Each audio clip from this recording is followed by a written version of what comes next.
And the politicians are now out. One of them is now here with me, Gatundu South MP, Moses Kuria. Thank you so much for being here this evening. Asante, Rally. When you were in the Pangani cells, you were from different political divides. Yeah. Did you disagree constantly? No, not only did we not disagree constantly, we never disagreed at all from day one. From when we went to Pangani, we developed a rule which I proposed, and Senator Madowo supported that all for one and one for all. So I think it's a lesson also when you see Kenyans divided along political lines, and you know, us as leaders, we have no problems with each other, really, you know, and that should be a lesson to Kenyans that you do not have to fight for me, really, or to fight for Senator Madowo or for whoever. I mean, it does not make sense. But you're the one who's constantly finding the differences as tribal, political, and otherwise. So how come when you go out and you're all in the same confined space, you're all very chummy with each other? What do you mean by you? The political class or myself? I meant you specifically. No, that's an unfair suggestion, really. So I'd rather not respond to that. I'll get to that a little later, but first, what exactly did you agree? Because in that same Pangani cell, there were other members of this joint select committee that's supposed to be dialoguing on the IBC. Well, you know, we had a lot of time, first of all, to discuss about anything and everything. But when we actually did talk about the IBC issue, for example, we discovered that either our differences are very narrow, we don't have much difference on this particular issue, and or that the issues are not insurmountable. They are very much manageable. And it's a question of also mistrust within the political class. So I think if we fix the issue of trust and mutual suspicions, we can do something. And you know what worried me was that within few minutes of discussing and looking at, you know, telling each other our respective fears and our respective concerns, and the other side now also addressing those fears and concerns, we discovered that there are issues of perception, and it took such a short time. Now, all these people, not just the 6 who are in Pangani, including our 2 sisters who are in Madowo, we work within that building called Parliament Building, right. So all of us. And you know, you just wonder why, even within the informal setting of maybe, you know, in the cafeteria or something, we don't pick those discussions. So I really got some concern there about why can't we as members of parliament keep talking to each other, even if it's informally, because nobody sent us to Pangani to talk about IBC. But when we sat down to talk, we talked about it and we discovered that we don't have major differences. It means either that 2 things. One, maybe a lot of us wait for cues from our principals to talk, or maybe even to think, or we have a lot of trivia within parliament. So in parliament, instead of talking about these issues, even when our principals are not there, we keep on talking about trivialities like allowances, like quality of food and such stuff. So it's a challenge that we all got from there, that even within our informal settings, even without the signal from our principals, we need to keep on engaging on matters affecting this country. Did you have a moment to speak to the court leader, Raila Odinga? The Honorable Odinga came visiting, and when he came by, he was taken to the OCS's office, and he said that he wants to meet us, everyone. So he was asked how he wants to meet us. He said he wants to meet all of us, I mean both CORD and Jubilee. So the police officers came by and asked us, do you have any objection? And he said, absolutely not. We have been here as a team and we are doing things jointly, irrespective of you know, political divide, and we would want him to see us as such. Then they came back and said, but now we suggest that he sees the 3 of you from CORD and the 3 of you, then after that, the 3 of you from Jubilee.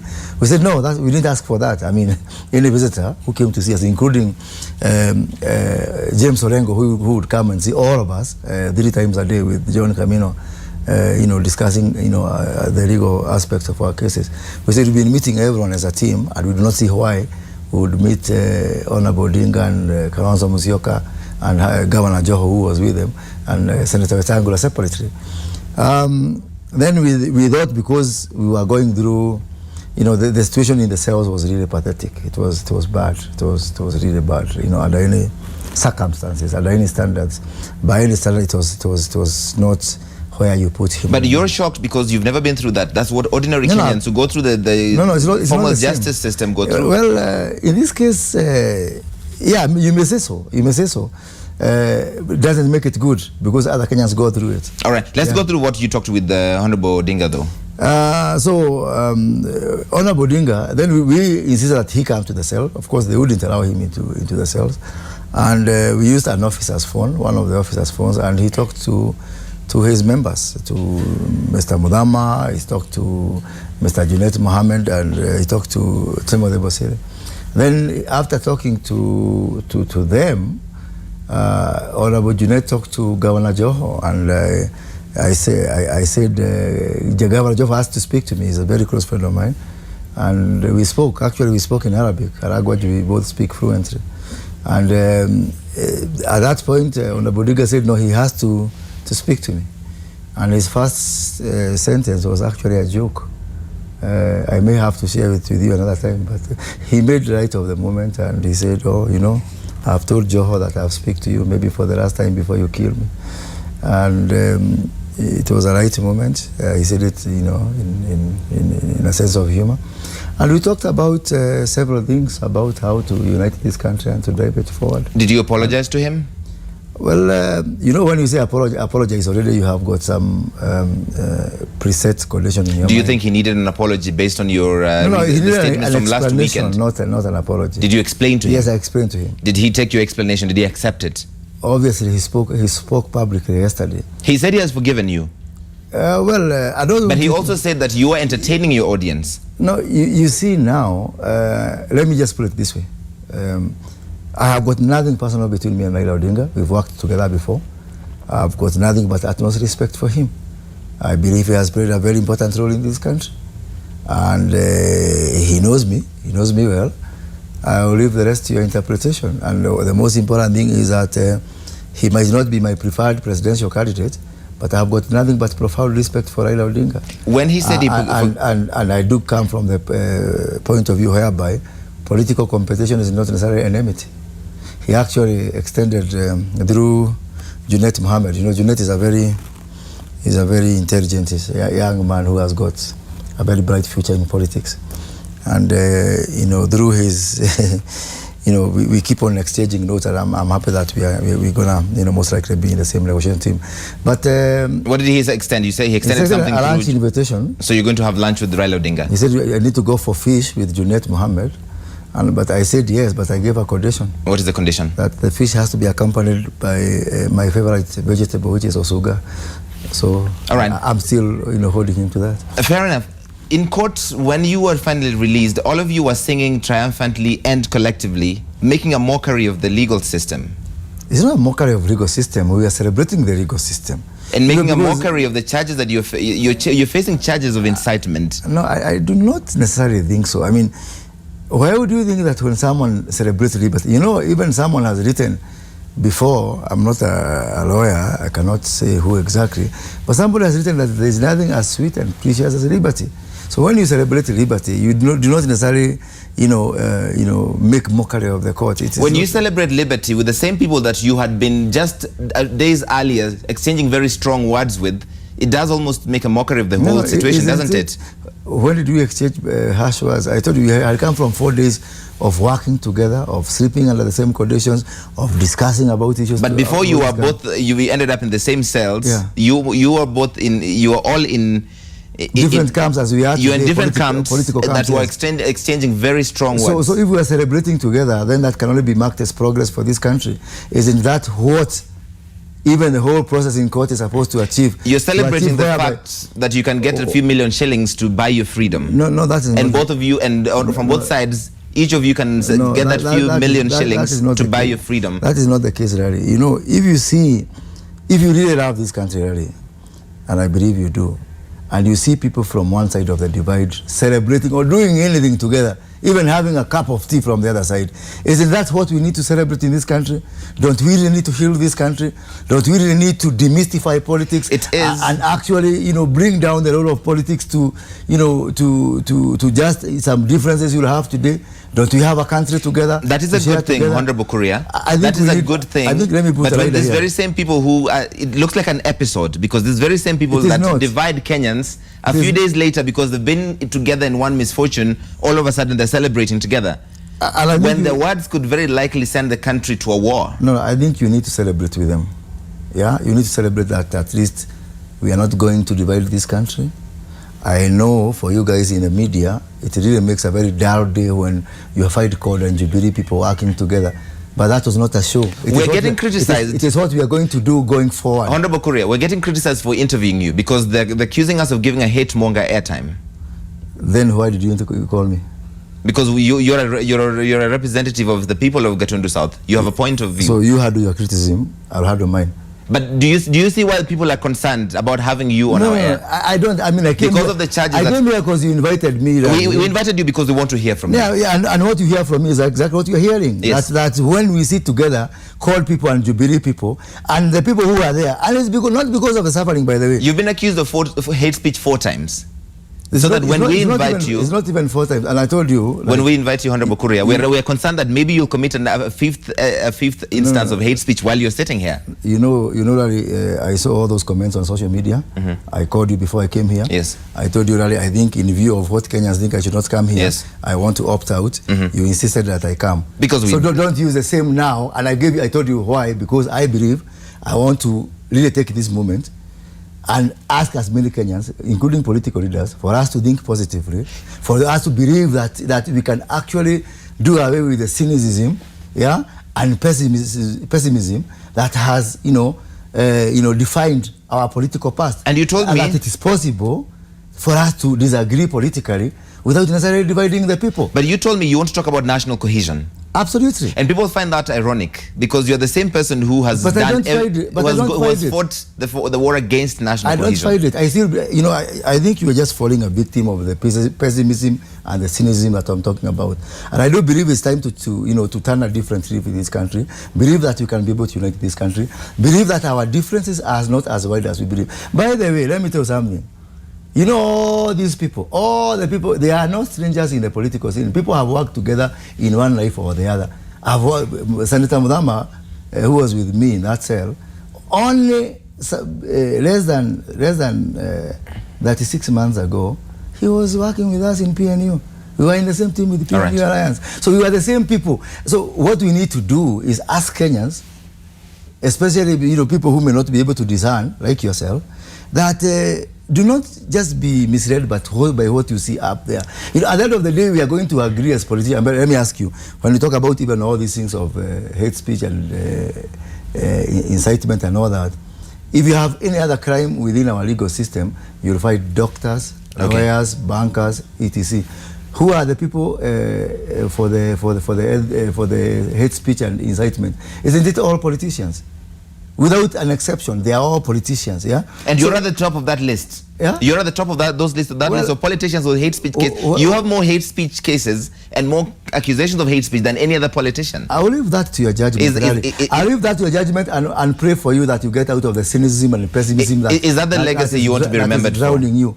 What I came here to tell you, and what I'm telling you now, is that it's possible to drive this country forward. It is possible to unite the people. We politicians are the ones who are the core of all these issues. And you're leading from the front. You're leading from the front in terms of trying to divide people. If you want to do a poll, you can do a poll and rank me wherever, top, bottom, middle. It will not stop me from telling you what I'm telling you. As politicians, we have decided. How do you want to unite Kenyans and talk about national cohesion, Honorable Kuria? Let me ask the question because you've had a moment. You're not a politician. Let me just. I'm not a politician. I just want to me for the sake of annoying you. Even you're not. We as politicians are going to unite this country. We as politicians have decided, yeah, that it does not matter whether you are Jubilee or you are CORD. We as politicians have decided that you have and you decided this after 2 days at Pangani. Is that why? Then because maybe we are geniuses, isn't it? If you can decide something in 2 days, we may be more gifted than you are. But what you're saying, and what I will not tire from you went to Pangani because of trying to divide Kenyans. However, after 2 nights in a cell, all of a sudden now you want to unite Kenyans. So what do you want to hear? Tell me what you want to hear so I tell you. I don't know what I want to hear. No, tell me. I want to hear your point. To know what you want me to say. I don't know what I want. What do you want to say? Hear? Tell me. I don't know what nikwambie nini nikwambie. Niambie tu. Certainly nataka uniambie kitu. Larry, you know, I'm telling you our position, which is our position. As who? Your position as who? As at least as a team, we now have a bipartisan team, yeah, that came from very unfortunate circumstances, that want to sit together and see each other as Kenyans. First of all, a team that says we realize that Kenya is bigger than the individual. Did you have an epiphany while you were in that cell? And did you have a complete change of mind? English, please. Did you have a eureka moment? Oh, eureka? No. What eureka? I mean, it's not because of that eureka moment, my friend. As I've told you, it's because we do not have enough opportunities to talk to each other. It is not about the circumstances. And when you speak to your supporters, you speak to an audience that already understands your politics, and you say incendiary things, and they support you. You are not doing what you claim to be doing right now. You know, in that crowd at Kasarani. I can only repeat to you, Larry. Yes. No matter how much you want to take us to the dark past, that when we sit down together to talk together, especially in that Pangani cell, with the fellow leaders who represent the people, we discovered and we did realize that our problems are much more narrow, that our differences are much. You have made that point, Honorable Kuria. And we think what I have not made, what I have not, that one I think I have succeeded to do. Yes, to tell you that. Successfully. What I have not succeeded to do is to take you from that pessimism and cynicism of believing because we were divided in the past. When one person that because we didn't understand each other as politicians in the past, that we cannot be able to face the future. When one person has been charged with when one person, hang on, let me ask a question. When one person has been charged with hate speech at least 4 times,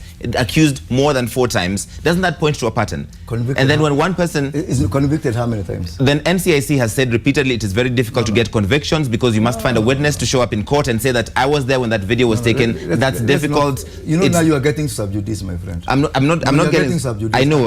We don't want to be subjudice. We don't want to be in contempt of court.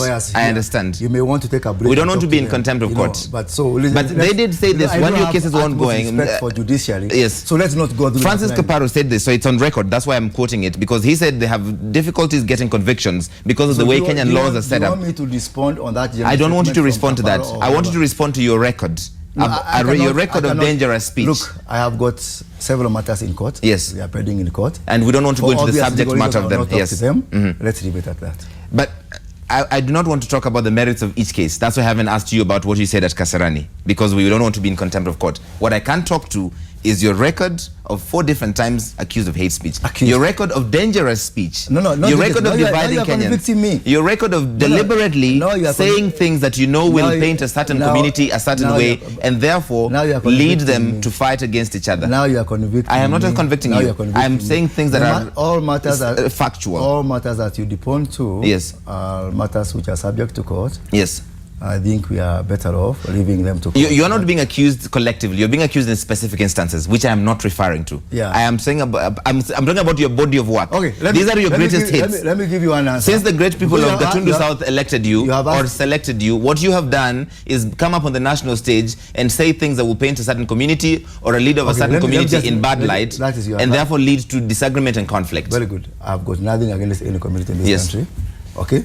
And I will never go out there to divide people deliberately. And yet that's what you have done. Now you have Mr. Judge Madowo. I am not a judge. I am just reflecting. I'm giving a mirror back to your work. You, even for the safety and for the goodness of for the good legal standing as a good corporate citizen of Nation Media Group, that now you are getting to subjudice.